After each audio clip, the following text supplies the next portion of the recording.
What's going on, guys? Boss Up 6 here, back to another video, and today I'm here to do my AEW Dynamite review from Dayton, Ohio. And folks, this was a show that existed. It wasn't bad per se. There were some pretty bad moments, and there was a main event that had a very confusing conclusion. But overall, it was a fine, I guess, episode of Dynamite, though there was a pretty damn good match I'll be talking about here in a bit. So, let me know in the comment section what you guys thought about the show. So we start off with the opening match between Hangman and Adam Page with Jon Moxley. Moxley came down with his father and Wheeler Yuta. It was a very, very, this was a good match. It was more of a brawl in some sorts. The problem is I felt like I went a bit too long, and I don't know what the end game is here. I feel like they could have saved this match for probably at Revolution and make it like a no DQ or maybe a last man standing match. But as it is, it was fine. They brawled into the crowd. More on that here later. Moxley tried to pulverize Page's leg, but Page retaliated. The match begins. Mox is bleeding, pretends to be shocked. There was a sleeper hold on the apron. There was some power driver Deadeye attempts, but to no avail. Then a fireman's carry by Hangman into the post. Mox sidesteps a moonsault at him with a lariat. And then Mox tries to power drive, goes to powerbomb Page through the table, but Page hits a pop-up powerbomb through the table. We get a near count, lariat, Deadeye, but a kick out. We get a small package driver, but a kick out. And then we get a pretty cool series of moves where there was a buckshot counter into a Death Rider that got countered into a tombstone, so that was pretty cool. Buckshot, but a kick out. Then we get a bulldog choke. Mox is about to fade, but he turns a small package, and there you go. Moxley wins, but they keep flipping each other off. They still want to, kind of want to go at each other, but Yuta and Claudio show up, and they tell them, hey, it's done, it's over with. I feel like this rivalry ain't going to be done and over with, but as it is, it was a solid match. It felt like it should have been more of a brawl, in all honesty, and I feel like that's what they're going to lead to probably at Revolution, but it was fine. It was solid. It wasn't dull, but Mox really needs to tone down on the bleeding. He really, really, really does. So the Joe and Darby video package, they're having Noel's bar match for TNT title tonight. Then the Butcher Blade Bunny and Jamie Hader, sweet Christ almighty, they're backstage, and the Bunny's like, well, you did a good job of defeating Amy Sakura last week, but I want a match, and you said you never back down for a challenge. How about we have an Eliminator match next week? Okay. And then we get on the screen, Saraya and Storm are attacking Baker. Again, why is Toni Storm a heel? I don't have a problem with that. It's just the fact that she's teaming with Saraya, who likes to defend abusers. And okay then, I don't know where this is going. I can try to understand what they're trying to do with the women, but they're making it so convoluted. It's a swerve, bro. They claim to come down, and Max says his typical rap. He talks about the two guys. He says, this is a really good line. He says, I bet you guys have sex with each other. You two look like the Beverly Brothers. That was pretty funny. And then he says, I know you guys like the 80s. Y'all are going to be retired like Tom Brady. That was good. If the rumors are true, thank God Brady's retired. Seriously, dude, you should have retired last year, but you chose the football life over your wife. So I didn't catch the guys' names, by the way. They kind of reminded me of Pretty Deadly, which made me hate it a little bit. But no offense to the guys, I just didn't catch their name. They claim it went pretty easily, and then the guns show up, and they said, well, we want a tag team match, and Bone was just like, how about we let the fans decide? Do you want a title shot? No. But they keep fighting, and Billy's tired of the fighting. And Billy says, I'm done. I'm done. And then one of them says, yeah, that's right, Dad. Do what you always do best and turn your back on us.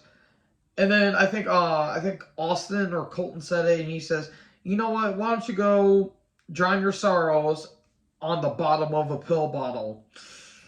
Ooh, that was yikes. That was rough. Um, so that led to Billy showing up, and he says, "You know what? You guys got the match." So there you go. They're having a match next week. Then Marvez with Jungle Boy Jack Perry backstage, and he says, "Well, I like teaming with Hook, but I've teamed with people before, and I know how it ends in the end. And this time, I'm looking for singles championships." So okay, look, Marvez, he just feels like he's there. Like, I don't hate the guy personally. He seems like a pretty nice and knowledgeable guy. It just feels like he's there. I don't hate him. It just feels like he's just there. And that's about it. Speaking of people who are just there, Brian Cage, he with Prince na na na na na na na na na na na na na na. Hey, he took on Takesha. It was fine.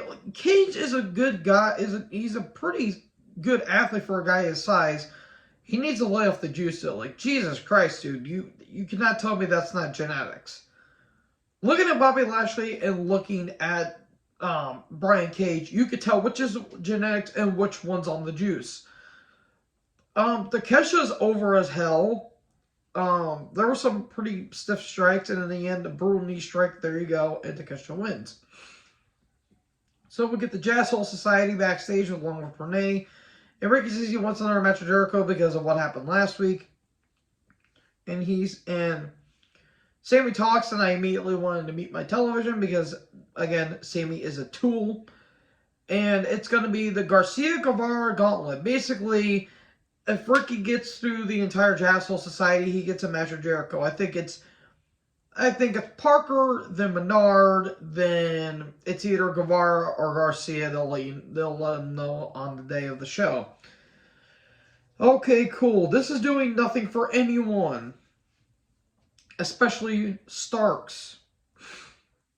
So, anyways, the Elite, Isaiah Cassidy, Matt Hardy, and All Eagle Ethan Page are in a basketball court. And they won a tag title shot. This was on television. This was on wrestling television, folks. They're having a match on Rampage. Cool. Thank God I don't watch Rampage anymore, because Rampage is literally the modern day WCW Thunder. Speaking of good things, though, Brian Danielson took on Timothy Thatcher. Good match. Really damn good match. If you guys have not seen Timothy Thatcher's work, this would kind of be a place to start, but also I really recommend this stuff in Pro Wrestling Noah. A little bit of stuff in WWE, even though they kind of, I wouldn't say botched. They didn't really botch him in some ways. They just kind of watered down his character a little bit, but he did have a really damn good match against Matt Riddle in the Fight Pit. And I think him and Pete Dunne had a match that was pretty damn good, if I remember. NXT The Pandemic, I tend to forget because that was a dark era for the company at that point.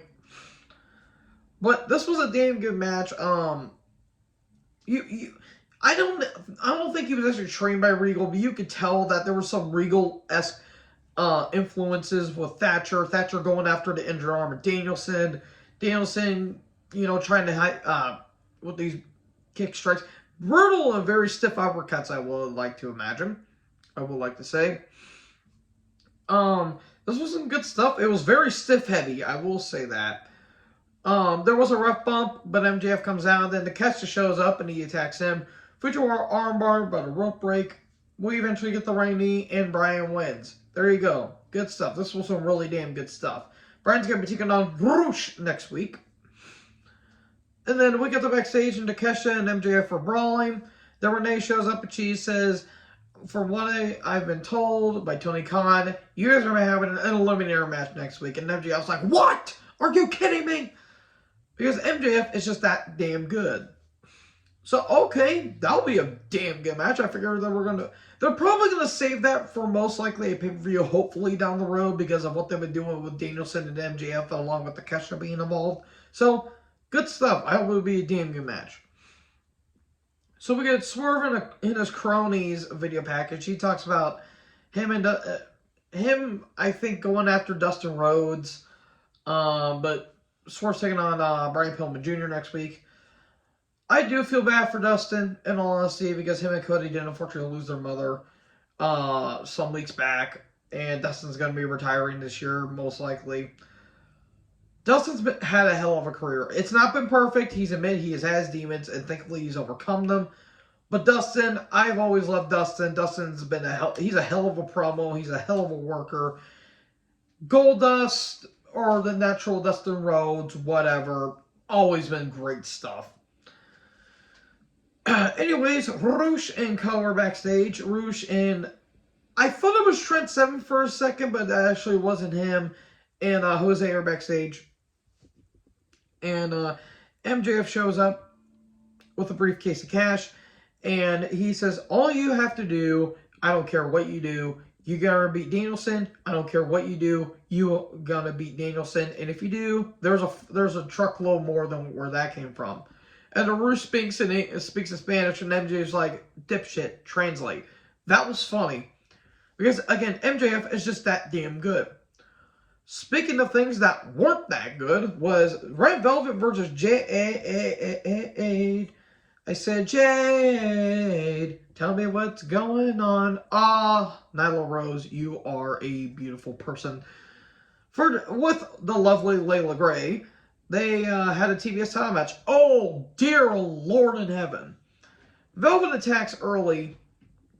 Who was the heel in this? In all honesty, I legit have no idea who the heel was, because Jade, they have not been featuring Jade that much lately. And I do not watch Dark Elevation or Rampage, so I don't know what is what. This match was not that good. It went 5 minutes too long. I think at one point, Velvet chopped Jade's boob. That was kind of funny. During the match, Kiera Hogan shows up. She attacks Layla, and then she gets tossed out. Layla's fine all of a sudden. They made Aubrey look stupid. Referee Aubrey was in this. And then there was a cool Jaded, where Jade basically powered her way out of a near a powerbomb situation, so that was kind of cool. And Jade wins. And Jade, I think her daughter was celebrating, so that was pretty nice. That was at least nice. This match, though, was not nice. This was a very, very, very bad match. Look, Jade has a look. She looks like $1,000,000. But she walks like she's a gazelle on ice. Like, Jesus Christ. She hits a damn good pump kick. I will say that. She hits a really damn good pump kick. But that's really about it. I hope she gets better. I really, really, really do. Because she can't get any worse. She really can't get any worse than where she's at now. So anyways, Hayter and Baker are backstage in the trainer's room.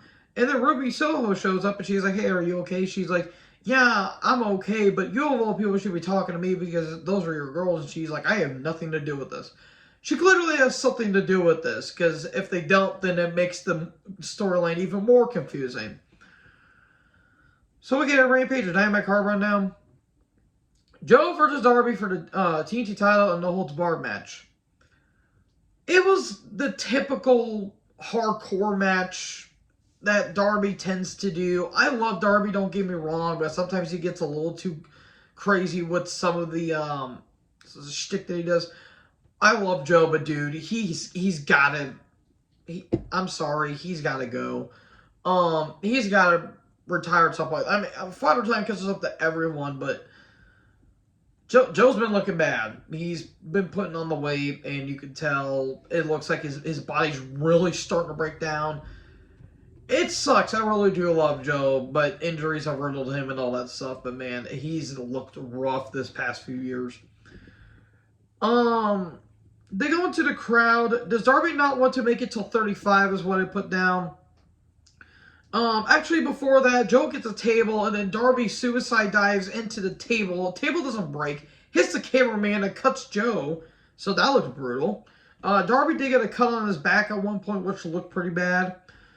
Joe gets another table. Then Darby tries to fight back, but he gets freaking slinged over the top rope. Again, does Darby not want to live till 35?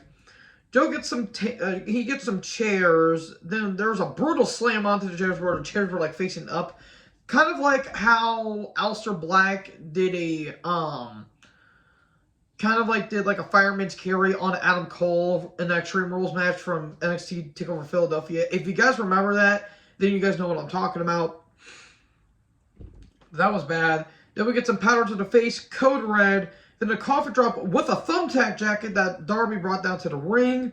Where we get a kick out. Then Darby takes like 5 years to expose the ring because the ring didn't want to cooperate.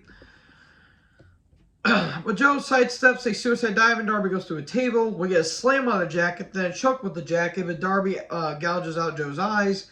Chair shots from Darby, but Joe crotches Darby on the second rope, or on the top rope. Second rope muscle buster onto the exposed boards, and Joe retains the title.